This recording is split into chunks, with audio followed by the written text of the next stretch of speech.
Bhardwaj homeo अस्पताल, Bhadawas gate, Rewari 36 वर्षों से आपकी सेवा में। आज कितने गांव के लोग यहाँ पर इकट्ठा हुए महापंचायत में? क्या हमारी स्टार्टिंग में ही जो महापंचायत हुई थी, 125 गांवों की पंचायत हुई थी, तभी से उसी दिन से धरना स्टार्ट है।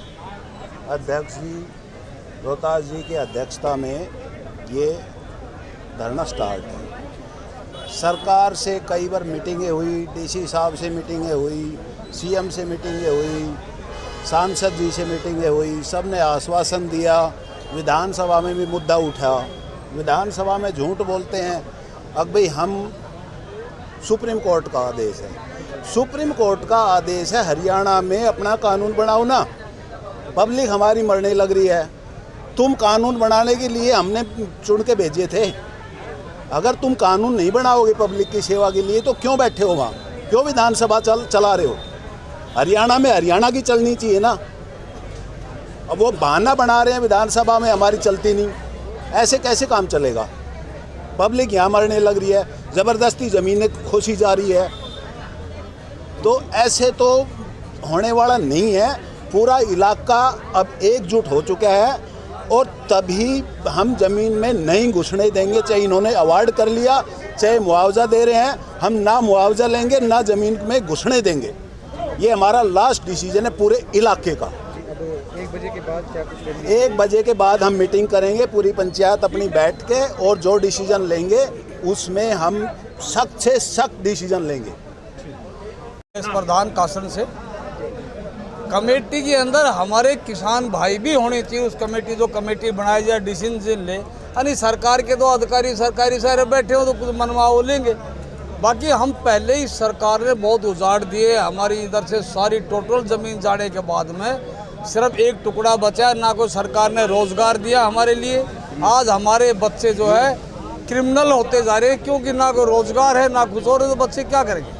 इस सरकार ने कमेटी तो बनाई नहीं, इन्होंने कमेटी बनाते तो कोई डिसीजन नहीं था। सर एक बात बताइए, सबसे बड़ा इंडस्ट्री हब ये एरिया है, गुरुग्राम का जो कासन मानेसर एरिया है सबसे बड़ा इंडस्ट्री हब है, तो यहाँ के लोगों को बिल्कुल रोजगार नहीं दे रही है सरकार। बिल्कुल रोजगार नहीं दे रही। ये कहते हैं कि जो कंपनी में बच्चे जाते हैं तो बोलो लोकल है।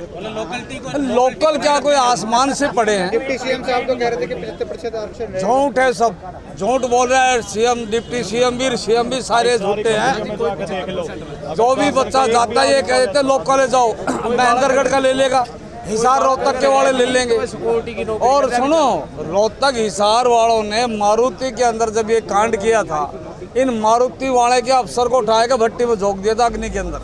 जब भी हमने रक्षा करी थी, हमारे आसपास के गांवों ने खड़े होकर के और ये मारे भी भगाए भी। बाकी आज हमारे गांव के बच्चों को रोजगार नहीं है और रोहतक हिसार के लिए उन्हें बुला लेते हुए थम आ जाओ यहाँ पर। तो सरकार हमारे साथ तो बहुत दुर्व्यवहार कर रही है, इसका जवाब हम सरकार को देंगे। पहले तो हमारे ये है 2011 में ये सेक्शन 4 हुआ था। हम 2011 से ही आज 11 साल हो गई इस ज़मीन को लड़ाई करते करते, और सरकार ने हमारी ये ज़मीन 55 लाख रुपए में तय की है, जो कि हम आज हमारी ये ज़मीन 20 करोड़ रुपए में भी नहीं मिलेगी। क्यों? यहाँ पर ये समझो कि ये 1810 में 36 बिरादरी के भाई रहते हैं, जो कि छोटा परिवार रहते हैं। 1000-1200 आदमी ऐसे रहते हैं जो 100 गज है, 50 गज है, 1 कनाल है, 1.5 कनाल है, तो वो उनका गुजारा सिर्फ अपने यहाँ भैंस गाय बांधने से, अपनी घिया तोरी बेचने से ही हो रही है। क्योंकि यहाँ पर पहले 7700 किला सरकार ने ले लिया और यही एक टुकड़ा बचा है, जो कि यहाँ पर्यावरण की वजह से हमारे यहाँ पर सब आदमी वहाँ खेतों में रहते हैं। हमारे यहाँ खो कासन मानेसर में 1000 फुट तक भी पानी नहीं है, जो अपने पानी की और पर्यावरण की वजह से सब खेतों में रहते हैं। और हमारे जो 13 तारीख ने जो हमने वहाँ पर रोड जाम किया था पचगांव चौक पे, वहाँ पर पुलिस ने हमारी महिलाओं को बहुत डंडा मारा और किसानों को मारा, ज़बरदस्ती बैठाकर थाने के अंदर बंद कर दिया, जो कि हमारे साथ बहुत बुरा किया है। ऐसे सरकार में कैसे गुजारा होगा, जो कि किसानों को मारती है और 55 लाख रुपये देती है, जो कि हमारी 25 करोड़ रुपये से कम ज़मीन नहीं है। और हमने यही ऐलान किया था, अब भैया वो आर्ड सुनाओ तो हमारा 11 करोड़ रुपया देना और ना सुनाओ तो हमारी ज़मीन वापस देना, हमारा ये निर्णय था।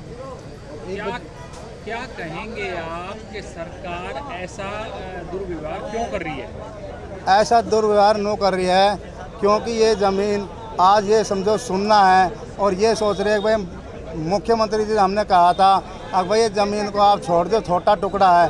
तो मुख्यमंत्री बोले मैं इस ज़मीन से पूरा हरियाणा का कर्जा उतारूंगा, इसलिए मैं इसको नहीं छोड़ूंगा। कोर्ट ने भी आदेश किया है, कोर्ट का कोई आदेश है नहीं।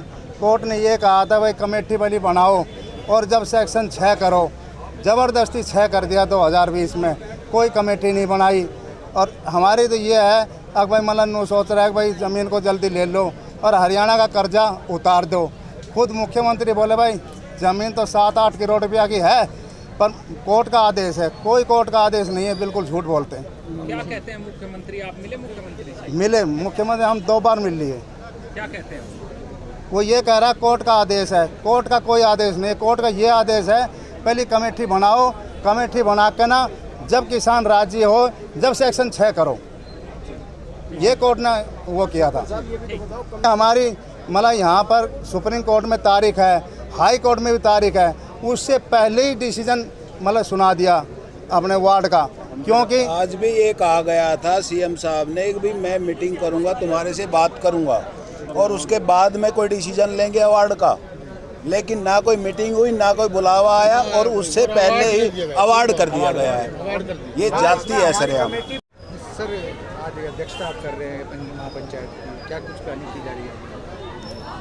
देखिए वो तो यहाँ के लोगों का बड़प्पन है जो मेरे को अध्यक्षता दी है, यहीं के लोगों को करनी चाहिए थी वैसे, लेकिन जो यहाँ का मैटर है वो बहुत गंभीर है। गुड़गांवा की ज़मीन है जिसकी मूल कीमत केवल 55 लाख रुपए लगाई गई है, जबकि उसी के पड़ोस में 11 करोड़ की ज़मीन बिक चुकी है।